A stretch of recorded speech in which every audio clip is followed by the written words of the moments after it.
Switzerland में जारी America Iran अमन मुज़ाकरात के दौरान पाकिस्तान की डेलीगेशन और आर्मी चीफ जनरल यानी कि फील्ड मार्शल सैयद आसिम मुनीर को निशाना बनाना था कि मुसाद यानी कि इजरायली इंटेलिजेंस एजेंसी जो है मुबैना तौर पर बेंजामिन नेतन्याहू के अहकामात पर फील्ड मार्शल आसिम मुनीर और मुमकिना तौर पर स्विट्जरलैंड जाने वाले बाकी पाकिस्तानी वफ्द के खिलाफ एक कातिलाना हमले की तैयारी कर रही थी। इसराइल कोई रिटेलिएट कर सकता है, कोई हमला कर सकता है, या कोई ऐसी सिचुएशन पैदा हुई जिसमें पाकिस्तान को डिफेंसिव अपना पोस्चर बदलना पड़ा। बहुत सारे लोग जो है ना वो ये चाहते हैं कि पाकिस्तान को फंसाया जाए चीजों के अंदर। कश्मीर जो है ये कश्मीर इस हुकूमत का, इस रिजीम का कब्रिस्तान बनेगा, सियासी कब्रिस्तान जो है वो कश्मीर बनेगा, कश्मीर की वादी बनेगी। फाइनेंशियल एक्शन टास्क फोर्स, तो विवेक अग्रवाल साहब एक हैं भारत के सेक्रेटरी कल्चर, ये वाइस प्रेसिडेंट इलेक्ट हो गए हैं जी इस टास्क फोर्स के। बलोच ग्रुप इजराइल की सपोर्ट कर रहे थे और उन्होंने जो सेपरेटिस्ट, सो कॉल्ड उन्हें सेपरेटिस्ट कहते हैं, मैं तो उन्हें दहशतगर्द कहता हूँ। नहीं पापा। और जो सर पाकिस्तान शुरू हो गया है कि अब तो फ्री में तेल मिलेगा।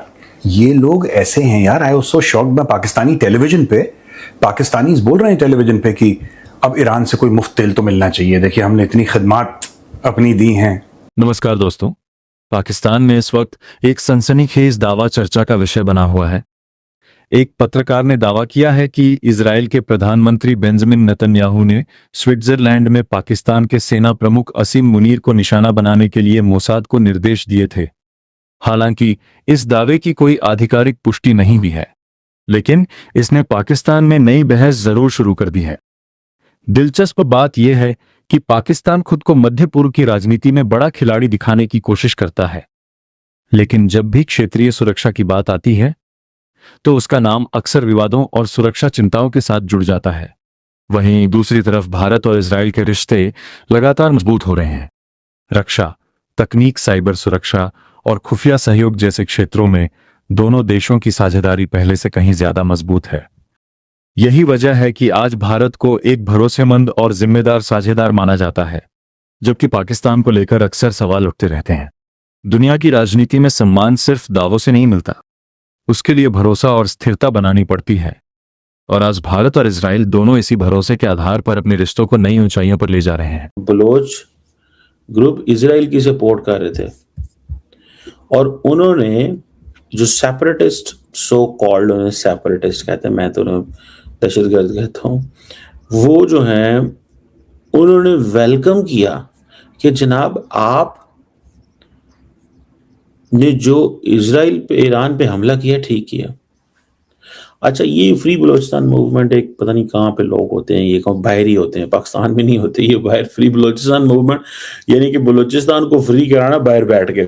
अच्छा, तो बाहर वो कोई ना कोई फिर ग्रुप ने इस्तेमाल कर लेता है, वो होती हैं चीजें, इज वर्ल्ड वाइड गेम। तो पायदान ने क्या किया कि उन्होंने कहा जी ठीक है। अब ये जो बलोच ग्रुप हैं ये कह रहे हैं कि ईरान के ऊपर जो हमले हुए हैं ठीक हुए हैं। That's a point, just imagine करें आप।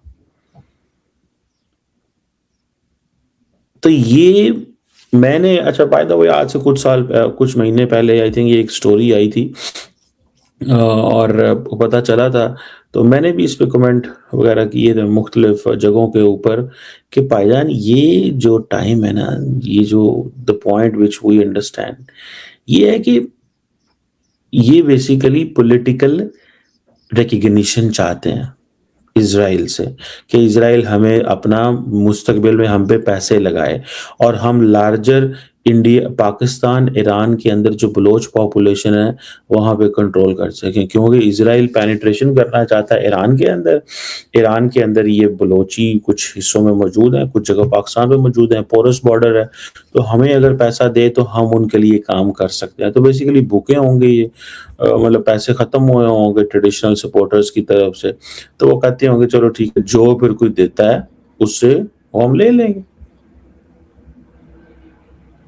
तो the point here is clear. Pakistan जो है ना, ये बड़ी एक देखें, इजराइल नोज अस, कि हम कौन हैं और हमें उनका पता है।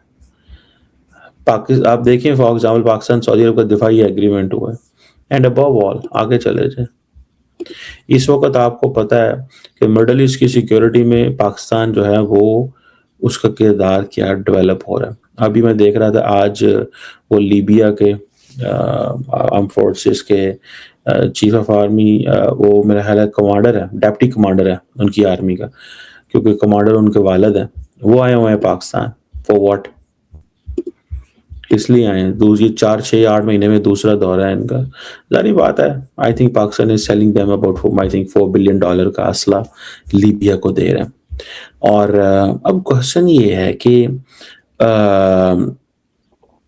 दैट्स व्हाट आई अंडरस्टैंड, मुझे जो चीज़ नज़र आती है ना वो यही है कि पायना सिचुएशन जो है ना वो इस तरह की डेवलप हुई है that the people on all sides they believe कि क्राइसिस पैदा करो, कंफ्यूजन पैदा करो, मिसकैलकुलेशन हो, पाकिस्तान को प्रोवोक करो, वो कोई इसराइल के खिलाफ कर दे, जंग में इन्वॉल्व करो। एक ट्रायंगल जो है उसने ज़रूर जन्म लिया है, ये हिंदुस्तान, इजराइल और अफ़गानिस्तान। ठीक, ये इनमें कॉमनैलिटी जो है वो पाकिस्तान दुश्मनी है।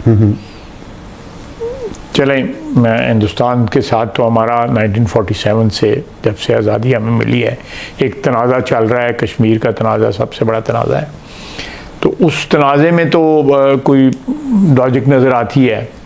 इजराइल जो है हम उसके वजूद को तस्लीम नहीं करते, उनका जो हमसे बैर है वो उसकी भी कोई वजह नज़र आती है कि हम उनके वजूद को, लेकिन ये जिनको हमने 40 साल 50 साल पाला है वो एक्चुअली जो है वो इनके हाथ में बंदूक देते हैं, वो इनके हाथ में ड्रोन देते हैं, वो इनके हाथ में मिसाइल देते हैं, वो इनके हाथ में सारी ट्रेनिंग देते हैं, और ये लोग जो है अफगानी जो है हमारे ऊपर हमला। अभी आपने ड्रोन की बात की है, 3 दिन पहले एक ड्रोन गिरा है, पाकिस्तानी गिरा है, वो इसराइल का बना हुआ है, और ख़बरें ये हैं, तस्दीक नहीं हुई, कि जो इंडिया मेडिसिन भिजवा रहा है उसकी आड़ में असलहा और ड्रोन्स भिजवा रहा है। किसको? अफगानिस्तान को नहीं, वो खुलम खुला भिजवा रहे होंगे, मुझे कोई इसमें कोई शक नहीं है। वैसे ये बताइए, थोड़ा सा मैं डिग्रेस करूंगा इससे, कि जो ईरान अमेरिका ये मसला चलता रहा पिछले 3 महीनों में, उसमें एक खबर आई अभी पिछले दिनों कि एक सिचुएशन ऐसी आई जब लगा कि इसराइल हमला कर देगा ईरान पे, कोई ऐसे वेपन इस्तेमाल करेगा जो मे बी WMDs, और उस पे पाकिस्तान को इतला मिली, और फिर फील्ड मार्शल ने इंटरवीन किया, अमेरिका से बात हुई, और पाकिस्तान एक ऐसी पोजीशन में आ गया था कि वो शायद पाकिस्तान को भी रिस्पॉन्ड करना पड़ता है। ऐसी कोई ख़तरनाक सिचुएशन हुई, बिल्डअप हुई? आप वज़ीर दिफा हैं तो आपके नॉलेज मुझे नहीं इसका इल्म जो है, बातें मैंने सुनी है, लेकिन मैं मेरी एक पोजीशन है, मैं जिम्मेदार, तो मैं इस पर कमेंट नहीं करूँगा। अगर होती तो क्या होता? मेरा कमेंट जो है वो कोर्ट होगा।